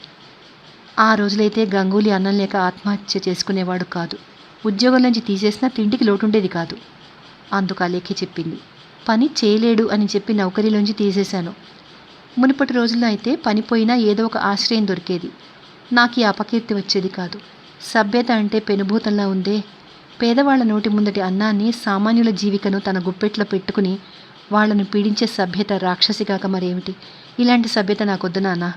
నేనే అసభ్యంగా ప్రవర్తించాను. ఈ బూటకపు నాటకం ఎంత త్వరలో అంతరిస్తే అంత మేలు. మరి గత్యంతరం లేదు కదా తల్లి. పేదవాళ్ళు ఎప్పుడు ధనవంతుల పిడికిట్లో వాళ్లే. అది సృష్టి విధానం అన్నారు రేగారు. అలేఖ్య హృదయంలోని ఆవేదన తగ్గలేదు. ఇదేం బాగలేదు నాన్న. ధనవంతులుండొచ్చు, పేదవాళ్ళు ఉండొచ్చు, కానీ ఒకళ్ళ ప్రాణం మరొకళ్ళ గుప్పిట్లో చిక్కుపడటం మాత్రం సహించడానికి వీల్లేదు. ఇది శుభం కాదు, అశుభహేతువు. ఈ ఒక్క అద్దానికి పెట్టిన ఖర్చు గంగూలీకి 5 ఏళ్ల సంసారపు ఖర్చుకు సరిపోతుంది అన్న మాట నేను మరవలేదు. నా బూట్లు, సాక్సు, చీరలు, జాకెట్లు, ఇంకా ఇతర సామాగ్రి, ఎంతోమంది గంగూలీల జీవనయాత్రకు సరిపడిన డబ్బు నాన్న ఇదంతా. ఈ సంగతి నేను ఎలా మర్చేది? రే విస్తుపోయాడు. ఈ పిచ్చికేమన్నా అంతమనేది ఉండాలా? అంత మరీ లోతుగా ఆలోచిస్తే ఈ ప్రపంచంలో అసలు నిలబడలేము అన్నాడు. నేను ఈ కళంకాన్ని మాపుకోలేనా నాన్న? ఎందుకు మాపుకోలేవు? నువ్వేం చేస్తే నేను కాదంటాను అన్నాడు ఆయన. ఇంతలో నౌకరు ఒక కవర్ పట్టుకొచ్చాడు. ఆలేఖ్య అందుకొని చించింది. ఇందు, కమల్ వస్తున్నారు నాన్న. ఎప్పుడు? ఇవాళే సాయంత్రం ట్రైన్కి. ఆలేఖ్య వెళ్ళిపోయింది. అక్కడే కూర్చుని రేగారు ఆలోచనలో పడ్డారు. ఈ దుర్ఘటన కూతురి హృదయాన్ని గాయపరిచింది. తుఫాను రేగింది. ఈ తుఫాను ప్రభావం జీవితంలో ఎటువంటి పరిణామాన్ని తెస్తుందో, ఆమె ఏ సమాజంలో పెరిగి పెద్దదైందో ఆ సమాజంలోనే సుఖపడుతుంది అనుకున్నాడు తండ్రి. ఘోష్ బాబు కుటుంబానికి తన కూతురి మీద కన్ను ఉన్నది అన్న సంగతి ఆయనకు తెలుసు. అది తనకిష్టం లేదు. కానీ ఇప్పుడు వాళ్ళు రావడం మంచిదే అనిపించింది. వాళ్ళ సందడి వల్ల కూతురి మానసిక అశాంతి కొంచెం తగ్గొచ్చు. ఏదో దుర్ఘటన జరిగిపోయింది. పోయిన గంగూలీ మరి బతికిరాడు కదా. గ్రామంలో తుఫాను ప్రసరించింది. దీనికి అలేఖ్య ఎంతో విచారణలో పడింది. ఇందు, కమల్ వస్తున్నారు. మంచిదే, అమ్మాయికి మనసు శాంతిస్తుంది. వాళ్ళున్న 4 రోజులైనా ఈ గొడవ మర్చిపోతుంది అనుకున్నాడు. ఇంకా చీకటి పడలేదు. ఇంతలో ఇందు, కమల్ కిరణ్ రానే వచ్చారు. స్వయంగా రేగారే వారికి స్వాగతం ఇచ్చారు. తండ్రి పక్కనే ఉండి అలేఖ్య సంఘ సభ్యతకు లోటు రాకుండా చూస్తోంది. కానైతే అలేఖ్య ముఖ కవళికలో ఇంతలో అమర్నాథ్ రావడంతో కొంత ముభావత ఏర్పడింది. మీ ఇల్లు చాలా దూరం, ఇక్కడ కాస్త భోంచేసి పోకూడదు అన్నారు భోజనాల సమయం కాబట్టి. అతను సమ్మతించలేదు. మరే చర్చకు దిగలేదు రేగారు. సరే, రేపు ఒకసారి తప్పకుండా రావాలి సుమా అన్నాడు. సరే అన్నట్టుగా తల ఊపాడు అమర్నాథ్. రేగారు అన్నారు, కమల్, అమర్నాథ్ మీద చేయి చేసుకునేవాడు ఈ జమీ మొత్తంలోనే లేడు. ఏం జరిగిందో తెలీదు. ఈ దుర్ఘటన మన సంతలోనే జరిగింది. రేగారికి భోజనం మీద దృష్టి లేదు. అలేఖ్య ముఖం దించుకుని ఏదో తింటున్నట్టు నటిస్తోంది. 15 నిమిషాల కిందట మజాగా సాగుతున్న డిన్నరు ఈ కొత్త వ్యక్తి రావడంతో భగ్నమైపోయింది. ఈ చిత్రమైన మనిషిని రే మహాశయుడు ఎందుకింత పొగుడుతున్నాడో ఇందుకు కానీ కమల్కి కానీ అర్థం కాలేదు. చివరికి ఇందు అడిగింది, ఆయనెవరాలో? రేగారు అందుకొని చెప్పారు, ఆయన ఒక పాఠశాలలో అధ్యాపకుడు, దేశ సేవలో ప్రాణమిస్తాడని. ఇంకా ఏమిటో. కమల్ కిరణ్ మౌనంగా ఉండలేకపోయాడు. అడిగేశాడు, మిస్టర్ రేగారు, మీ ఎస్టేట్ ప్రజల్లో విప్లవం లేవదీస్తుంది ఈయనే కదూ? అవును. మీ సంతకు అతనెందుకు రావాలి? రేగారు నవ్వుతూ చెప్పారు, విదేశీ వస్తువుల్ని ఎవరూ కొనకుండా ఉండడానికి అతను ఆపుతూ ఉంటాడు. సరి అంటే నాన్ కోఆపరేషన్ మూమెంట్కి చెందినవాడన్నమాట. వర్తకులే ఆయన పని పట్టించుంటారు. కావచ్చు. ముందుగానే వాళ్ళు పోలీసులకు కబురు చేసి ఉంటారు. ఇప్పటిదాకా మౌనంగా కూర్చున్న అలేఖ్య అన్నది, పోలీస్ స్టేషన్ మద్దతు కోరుతూ నేనే మ్యాజిస్ట్రేట్కి ఉత్తరం రాశానన్నా. బేష్, మంచి పని చేసావు. ఆ సంతనాడే అయితే అధ్యాపక మహాశయుని విడిచిపెట్టేవాడినా అన్నాడు కమల్ కిరణ్ తీవ్రంగా. ప్రజలు ఘోష్బాబు కారుని అడ్డగించి గాజు పలక బద్దలు కొట్టడం అవన్నీ రేగారికి గుర్తొచ్చాయి. రే అన్నారు, కమల్, ఫిర్యాదు చేయడం వల్ల లాభం కంటే నష్టమే ఎక్కువ. అసలు పోలీసులు రాకుండా ఉంటే వ్యవహారం ఇంత ముదిరేది కాదు. ఇందు ప్రశ్నించింది. మ్యాజిస్ట్రేట్కు కబురంపినప్పుడు మీతో చెప్పలేదా? రేగారు అన్నారు, ఎస్టేట్ వ్యవహారాల బాధ్యత అంతా ఇప్పుడు అలేఖ్యదే. ఏదైనా పొరపాటు జరిగితే సరిదిద్దాల్సిన బాధ్యత కూడా ఆమెదే. కమల్ ఆశ్చర్యపోయాడు. మర్నాడు ఉదయం అమర్నాథ్ వచ్చాడు. అందరూ పలహారాలైనాక హాల్లో కూర్చున్నారు. నిన్న నీ మీద చేయి చేసుకుంది ఎవరు అని రేగారు అడిగిన మొట్టమొదటి ప్రశ్న. తెలుసుకుని ఏం చేస్తారు మీరు అన్నాడు అమర్నాథ్. ఇటువంటి అన్యాయం సహించి ఊరుకోకూడదు, ప్రతీకారం చేసి తీరాలి. ఇప్పుడు ఎస్టేట్ వ్యవహారాలు మీ మీద లేవుగా, కానీ బాధ్యత వహించిన వాళ్ళు పరిష్కారం చేయాలిగా. తండ్రి ఉద్దేశం గ్రహించింది అలేఖ్య. నేను అడుగుతున్నా, చెప్పాల్సిందే. ఆ దుండగుడు ఎవరు? అలేఖ్య అడిగింది అమర్నాథ్ని. వాళ్ళంతా మీ ప్రజలు. ఎవరో తెలుసుకుందామని ఉత్త కుతూహలం మాత్రమే అయితే ఆ కుతూహలం అణుచుకోండి అన్నాడు అమర్నాథ్. వాళ్ళు నా రైతులు కాబట్టి అడుగుతున్నాను. మరెవళ్ళు అయితే నాకెందుకు? ఎస్టేట్ దారు కూడా కర్తవ్యం అనేది ఉంటుంది కదా. మీరు అతన్ని దండిస్తారు. అది ప్రతీకారం ఎలా అవుతుంది? అన్యాయానికి ప్రతీకారం దండనే అన్నది మందహాసంతో చెప్పాడు అమర్నాథ్. మీతో నాకు చర్చ ఇష్టం లేదు. ఒక జమీందారీ రైతు వల్ల అన్యాయం జరిగితే మీరే విధంగా ప్రతీకారం చేస్తారో నాకు బాగా తెలుసు. కానైతే అన్యాయం వేరు, అజ్ఞానం వేరు, రెండో ఒకటి కాదు. శాసనం వల్ల దండన వల్ల ప్రతీకారం జరగదు. వాడు నన్ను కొట్టాడే అనుకుందాం. సర్కారు వారి చేత శిక్షింపజేస్తే ప్రయోజనం ఏమిటి? దెబ్బ కొట్టడానికే నేను ప్రాముఖ్యత ఇచ్చేటట్టయితే నేను అక్కడికి అసలు ఎందుకు వెళతాను? కనుక నన్ను కొట్టిన వాడి మీద మీరేమీ యాక్షన్ తీసుకోవద్దు. ఇదే మీరు నా పట్ల చూపించగల గొప్ప సానుభూతి అని వెళ్ళిపోదామని లేచాడు. ఈ విషయంలో మీ అభిప్రాయం ఏమిటి అని కమల్ కిరణ్ అడిగారు రేగారు. కమల్ ముగ్గురు వైపే చూశాడు. వెళ్ళబోతున్న అమర్నాథ్ నిల్చుండిపోయాడు. ఎస్టేట్ మీది, ఆ మంచి చెడ్డల భారం మీది. మీరేం చేసినా నన్ను మాత్రం నిమిత్త మాత్రం చేయకండి, ఇదే నా మనవి అన్నాడు. ఎబ్బెబ్బే, అలా ఎలాగైనా జరుగుతుందా అంటూ రేగారు ఆడపిల్లలిద్దరినీ అభిప్రాయం అడిగారు. ఇందుని, ఆలేఖ్యని. తల ఊపింది ఇందు. కమల్ కూడా అలానే. కానీ ఆలేఖ్య అమర్నాథ్ను చూసిన తొలినాడే ఆమెకు అతనిపైన మంచి అభిప్రాయం కలగలేదు. క్రమేణా దురభిప్రాయం వృద్ధి అయిపోతోంది. గంగూలీ చనిపోయిన సాయంత్రం అమర్నాథ్ వచ్చాడు, కానీ సానుభూతి ఏమీ లేదు. అతని ఎదుట తనొక అపరాధిని అన్న భావం స్ఫురిస్తూ ఉంటుంది. ఇప్పుడు తన మిత్రుల సమక్షంలో పూర్వపు వ్యక్తిత్వం తిరిగి రూపొందింది. శాంతస్వరంతో అలేఖ్య అంది, హంగామా చేసేది మీరు, బాధలు అనుభవించేది మేము. ఏం మాటలండి? ఉల్లాసంగా అన్నాడు కమల్ కిరణ్. ఎగ్జాక్ట్లీ, నేను ఇదే మాట చెప్పాలనుకుంటున్నాను. అలేఖ్య ఇంకా చెప్తూనే ఉంది. మీ ఇల్లు ఎక్కడా, మా సంత ఎక్కడా? మీరెక్కడికి ఎందుకు వెళ్ళినట్టు? కావాలని కలగజేసుకుని వెళ్లారు. కల్లోలను తెచ్చారు. దీనివల్ల దేశానికి మంచో చెడ్డో దేవుడికి తెలియాలి. ఈ ఎస్టేట్ నాది. దీని మంచి చెడ్డలతో నాకు పని లేదంటారా? మీ నిమిత్తంగా మేమేం చేయకూడదు అని శాసించడానికి వచ్చారా? ఉద్దేశాలకు కూడా ఒక విలువ ఉండాలి అమర్బాబు. మీరు ఈ విధంగా నిరోధించడం కేవలం అనుచితం. అలేఖ్య ప్రసంగం అందరినీ ఆశ్చర్యం కొలిపింది. అమర్నాథ్ విస్మయంతో అలేఖ్య ముఖంలోకి చూస్తూ నుంచున్నాడు. ఊరుకున్నావే నాన్న, చెప్పు అంది అలేఖ్య. ఇందు కమల్ నవ్వుకున్నారు. రేగారు చూడకుండా. స్వాభిమానం దెబ్బతిన్న అమర్నాథ్ అన్నాడు. అవునులేండి, నా శాసనాన్ని మన్నించాల్సిన అవసరం మీకే ఉంది? మన్నించనని కాదు నేను అన్నది. నా ప్రజలకు మీ మీద కోపం ఇంకా రెచ్చిపోకుండా ఉండాలని మీరు శాసించడం బాగలేదు. మిమ్మల్ని శాసిద్దామని రాలేదు నేను ఇక్కడికి. నన్ను కొట్టిన వాడిని మీరు శిక్షించడం వల్ల ప్రయోజనం లేదు అని చెప్పడానికే వచ్చాను. ప్రయోజనం ఉందో లేదో ఆ బాధ్యత మాకే విడిచిపెట్టండి అంది అలేఖ్య. కమల్ కిరణ్ అందుకున్నాడు. నిజమే, ఈ బాధ్యత మాదే. మధ్యలో మూడో వ్యక్తి కలగజేసుకోవాల్సిన అవసరమే ఉంది అని. ఏం మిస్టర్ రే గారు, మాట్లాడరే? రేగారు అందరి ముఖాలు పరికించి అన్నారు. ఇదంతా మామూలు వాదమే కమల్. ఇందులో కోపకారణం ఏముంది? అలో స్థిమితంగా ఆలోచించుకుందాం మంచి చెడ్డలు. అమర్నాథ్, రేపు చూద్దాంలే ఈ సంగతి. అమర్నాథ్ చెప్పాడు. రాయ్ మహాశయ, ఇద్దరికీ సంబంధించిన వ్యవహారంలో మూడోవాడు కల్పించుకోవడం మంచిది అని ఎవరంటారు? ఎస్టేట్ దారు, రైతు అని రెండు పక్షాలు ఉన్నట్లయితే చెప్పేదేముంది? మూడో పక్షం కూడా ఒకటి ఉంది అని తెలుసుకోవాలి. మరి ఎవరికి ఇష్టం ఉన్నా లేకపోయినా మూడో పక్షం ఉండి తీరుతుంది. కాదంటే కుదరదు. దాన్ని మాఫ్ చేయలేం. ఇంత చిన్న విషయం కూడా బాబుగారి బుర్రకు తట్టలేదే. అమర్నాథ్ తీవ్ర ధోరణి వారందరూ గమనించారు. ఆ లెక్కకు చాలా కోపం వచ్చింది. ఇంగ్లీష్లో బిజీ బాడీ అని ఒక మాట ఉంది.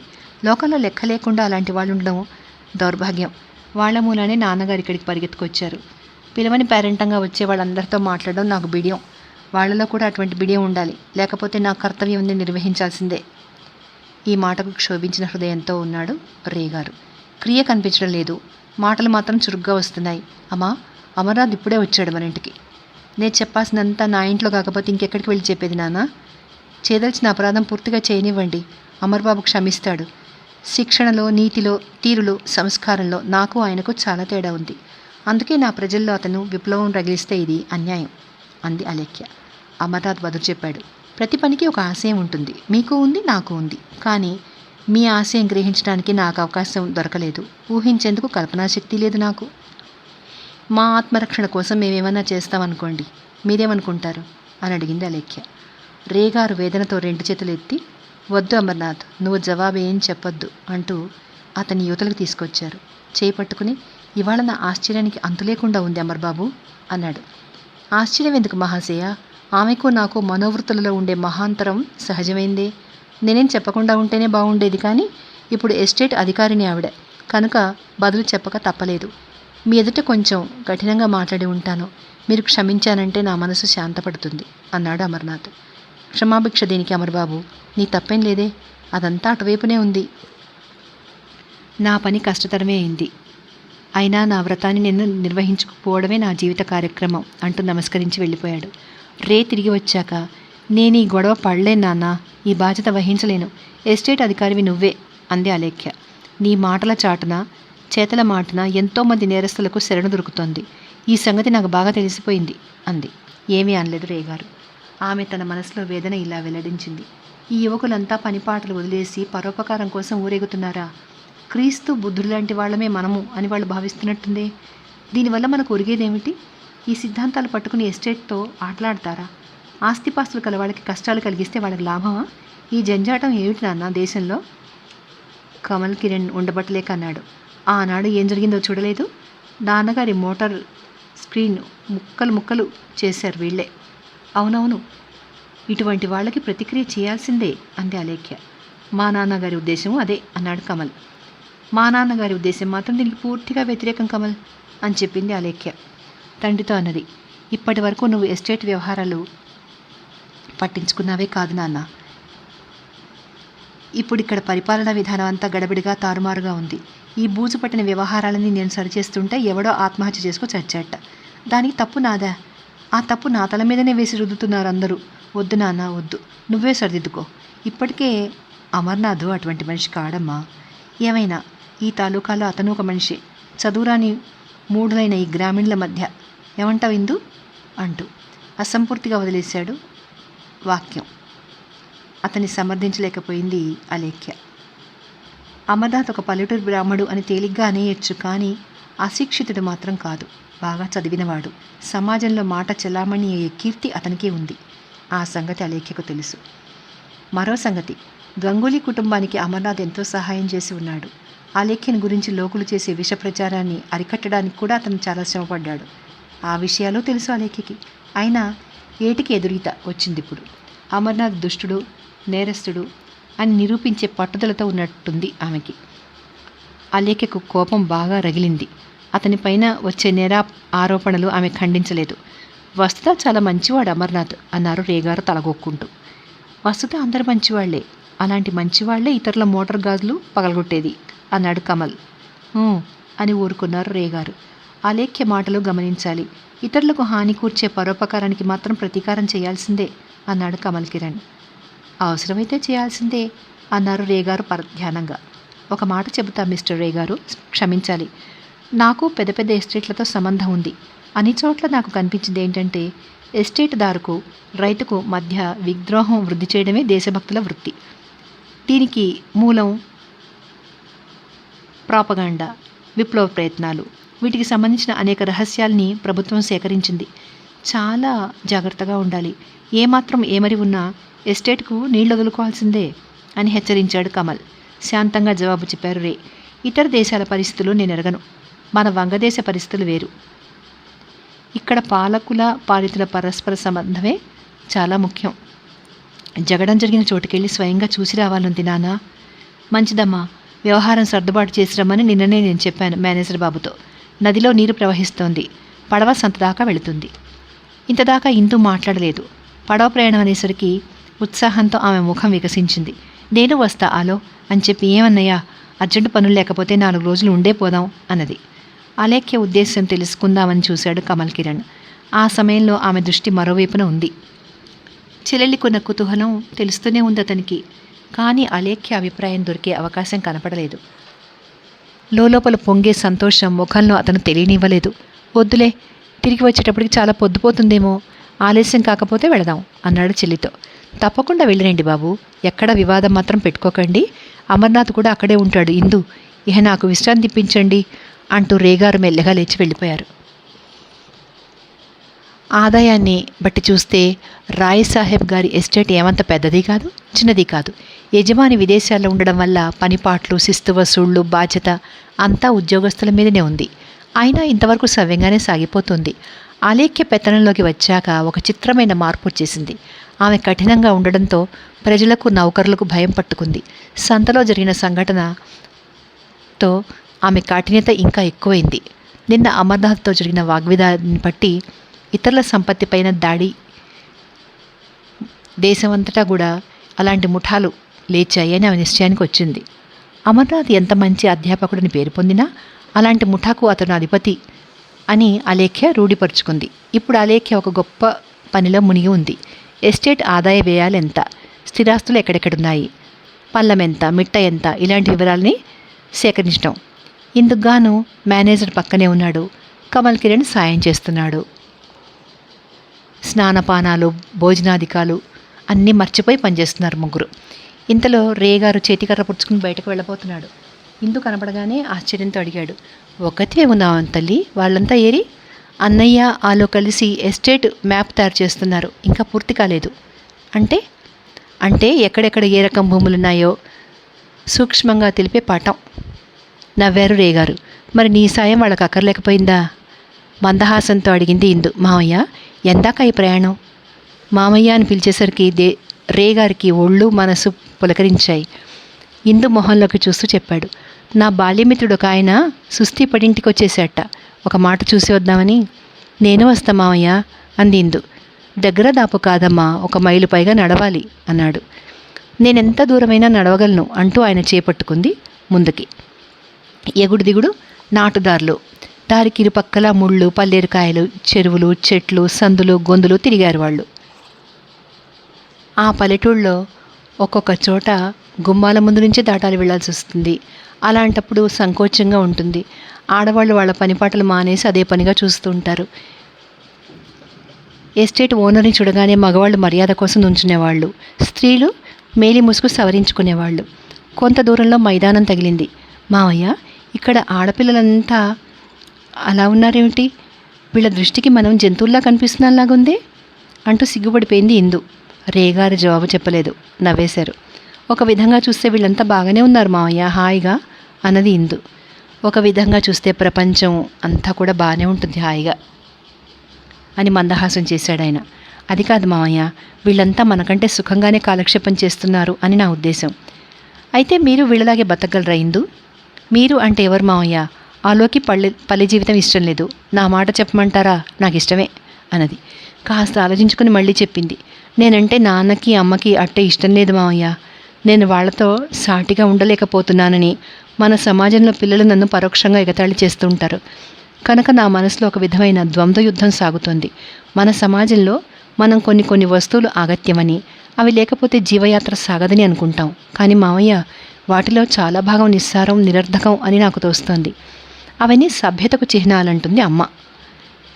ఇందు తన మనసులో మాట దాపరికం లేకుండా చెప్పేసింది. కానీ రేగారి ఎదుట ఆధునిక సభ్యతని, సమాజాన్ని విమర్శించడం సబబు కాదేమో అనిపించింది. అందుకని మళ్ళీ సర్దుకుంటూ అంది. ఇప్పటి సభ్యతను నేనేం విమర్శించడం లేదు మావయ్య. మీకు కోపం రాలేదు కదా? లేదమ్మా, కోపం ఎందుకు? చూడండి, దారికి అటు ఇటు నుంచిన ఆడపిల్లలు సిగ్గుపడుతూ ఎలా నమస్కరిస్తున్నారో. వాళ్ళకి మనకి ఎక్కడ పోలిక? చాలని దుస్తులు, చెప్పులు లేని కాళ్ళు, లేకపోతే మటుకు అసభ్యులైపోయారా వాళ్ళు? చిరునవ్వు నవ్వుతున్నాడు కానీ జవాబు చెప్పట్లేదు రేగారు. ఏమిటి మావయ్య, నా మాటలకు మీరు అవుననరు కాదనరు, కోపమా? లేదమ్మా, నన్ను అపార్థం చేసుకోకు. మీ మావయ్య నిన్ను మనసులో ఆశీర్వదిస్తూనే ఉన్నాడు. సరే గాని మీ అన్నయ్య అభిప్రాయం ఏమిటో అని ఆమె కళ్ళలోకి కుతూహలంగా చూశాడు రేగారు. ఇందు గ్రహించింది, కానీ ఏమి చెప్పడానికి స్ఫురించలేదు. ఆమె చిక్కు తెలుసుకున్న రేగారు ప్రసంగం మార్చి, అయితే అమ్మాయి, మీరెప్పుడు వెళుతున్నారేమిటి? ఎక్కడికి మావయ్య? ఎస్టేట్ తనిఖీకి. ఆ సంగతి నాకేం చెప్పలే వాళ్ళు. అయినా ఆ పనిలో నాకేమంత సరదా లేదు. మీరు ఒప్పుకుంటే నేను మీ దగ్గరే ఉండిపోతా, నాకు హాయిగా ఉంటుంది. రేగారు చేతికర్రతో ఆనవాలు చూపిస్తూ, ఇందు, ఇదే మా స్నేహితుడి ఇల్లు, వచ్చేసాం అన్నాడు. అయితే మీరు వచ్చేదాకా నేను ఈ మైదానంలో తిరుగుతూ ఉంటాను. మీ స్నేహితుడు ఎవరో నాకు పరిచయం లేదుగా. మీరు మళ్ళీ వచ్చేటప్పటికి అరగంట అయినా పడుతుందనుకుంటా. అమ్మా, ఇది నా గ్రామం, పరిచయం ఎందుకు వేరే? అయినా వద్దులే, సుస్థి మనిషి దగ్గర కూర్చోవడం కంటే మైదానంలో షికారు చేయడమే హాయి కదూ. ముందుకు సాగింది ఇందు. రేగారు చెప్పారు, చూడు తల్లి, ఈ మైదానం దాటి 10 అడుగులు వేస్తే అమర్నాథ్ పాఠశాల చేరుకుంటావు. అక్కడికి వెళితే రేపొకసారి వచ్చి కలవమన్నానని మాత్రం అమర్నాథ్ చెప్పు అంటూ ఆయన తన మిత్రుడి ఇంట్లోకి వెళ్ళాడు. మైదానంలో స్పష్టమైన పెద్ద నాటుదారి ఒకటి ఉంది. ఎవరిని తోవ అడగక్కర్లేదు. తిన్నగా ఆ దారి మైదానపు ఆవలి అంచుకు చేరుకుంది. అక్కడ ఒక బ్రహ్మాండమైన మర్రి చెట్టు ఉంది. ఆ చెట్టు కిందనే అమర్నాథ్ పాఠశాల. చుట్టూతా వలయంలా 10-12 మంది శిష్యులు కూర్చున్నారు. అమర్నాథ్ న్యాయశాస్త్రంలో పాఠం బోధిస్తున్నాడు. అక్కడికి వచ్చి ఆగింది ఇందు. అమర్నాథ్ తన కళ్ళను తానే నమ్మలేకపోయాడు. ఉన్నపాటున ఏమీ మాట్లాడలేకపోయాడు. శిష్యులతో సహా లేచి నుంచుని స్వాగత వాక్యాలు చెప్పి, ఎంత త్యాగం, ఎంత అదృష్టం, ఎంత సుదినం అంటూ ఏరి అని అడిగాడు. ఒక శిష్యుడు వచ్చి ఆసనం తెచ్చివేశాడు. ఆయన రేగారి కోసం వెతికాడు. ఇంతలో ఇందు మొదట చెప్పులు వదిలేయడం మర్చిపోయింది. ఇప్పుడు గుర్తొచ్చింది. వెంటనే విడిచేసి వచ్చి ఆసనం మీద కూర్చుంది. వాళ్ళెవరూ రాలేదు, నేను ఒక్కతేనే వచ్చాను అని చెప్పింది. ఒక్కతే ఎలా రాగలుగుతుంది? అసంభవం అనుకున్నాడు అమర్నాథ్. మావయ్య నేను ఇంటి నుంచి బయలుదేరాం. ఆయన మిత్రుడెవరో సుస్థిగా ఉన్నట్ట చూడ్డానికని వెళ్ళాడు. నేను ఇలా వచ్చా. రేపు ఓసారి మిమ్మల్ని తప్పకుండా వచ్చి కలుసుకోమన్నారు మావయ్య అంది. ఈ ఒక్క కబురే అయితే ఎవరైనా తీసుకురావచ్చుగా, వారికే నౌకర్లు తక్కువ. అయినా మీరు రావడం నాకు మహాభాగ్యం. అన్నట్టు రాయి మహాశయ్ ఎవరిని చూడ్డానికి వెళ్ళారో? ఆయన పేరు నాకు తెలీదు, కానీ ఇల్లు ఆనవాలే. అమర్ బాబు, ఇక్కడి నుంచి మీ ఇల్లంత దూరం? 2 నిమిషాల నడక. కాస్త దాహానికి తెప్పించండి. గభీమని ఒక విద్యార్థి లేచి వెళ్ళాడు. ఒక పాత్రలో జున్ను, గ్లాసులో మంచి తీర్థం తెచ్చి పొందికగా ఉంచాడు. ఇందు బెట్టు చేయలేదు. మాట్లాడకుండా జున్ను తినేసి మంచినీళ్ళు తాగేసింది. కాసేపైనాక వెళ్ళొస్తా, సెలవు అంది. మీరే కోరి వచ్చారు. ఈ పేద బ్రాహ్మడి కుటీరం పావనం చేరు. మా అమ్మ ఉంది, అక్క ఉంది. అత్తారింటి నుంచి మొన్ననే మా చెల్లాయి కూడా వచ్చింది. వారందరినీ చూడకుండా మిమ్మల్ని వెళ్ళనిస్తా అనుకున్నారా? రండి లోపలికి అన్నాడు. అలానే పదండి. మరేం లేదు, మావయ్య నా కోసం కంగారు పడతారేమోనని. ఎందుకు కంగారు? కబురు పెడతానుగా. పాఠశాల వెనక పక్క చక్కని పూలతోట, ముందు భాగంలో పెద్ద చెరువు, వికసించిన పువ్వులతో ప్రదేశంతా ఎంతో కనుల పండుగగా ఉంది.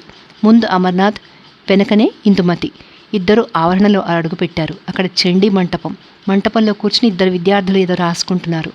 అవతలి వైపు పుష్టిగా బలిసి ముచ్చటగా అగుపడే 5-6 గోవులు కాలి కొద్దీ తిరుగుతూ పచ్చగడ్డి మేస్తున్నాయి. ముద్దొస్తున్న వాటి దూడలు మోరలు చాపుతూ కట్టుకొయ్యలకు కట్టేసి ఉన్నాయి. అక్కడొక నల్లటి బొచ్చుకుక్క కూడా ఉంది. వచ్చే అతిథులకు అది తోకాడిస్తూ స్వాగతం ఇస్తూ ఉంటుంది.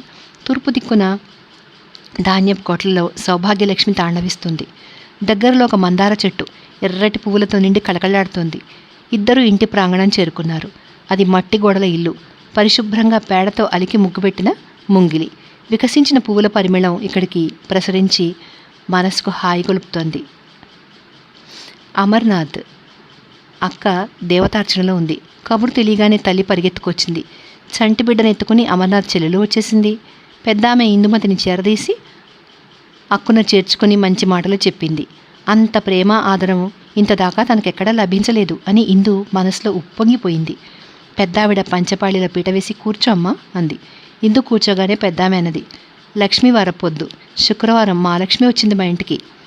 ఆ ఇంటి శిక్షణ, సంస్కారం, అలవాట్లు, ఆచారం అదంతా ఒక తీరు. వారిలో ఎక్కడా జాతి విచక్షణ అనేది ఏ కోసైనా కనిపించదు. అయినా ఆ వృద్ధ వితంతు ఎదుట ఇందుకు ఏదో సంకోచం కలిగినట్టు అయింది. ఎందుకు కలిగిందో ఆమెకే తెలియాలి. మీరు బ్రాహ్మలు, నేను కాయస్థుల పిల్లని, మీ చేతులతో మీరు స్వయంగా నాకు పీట వేయడం ఏంటండి అని అడిగింది.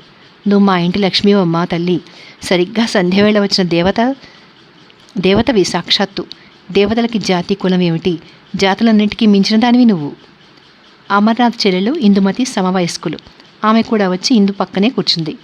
ఆమె ఒడిలో పసిబిడ్డని ఇందు తన చేతిలోకి తీసుకుంది. అమర్నాథ్ తల్లి, నీ పేరేమిటమ్మా అని అడిగింది.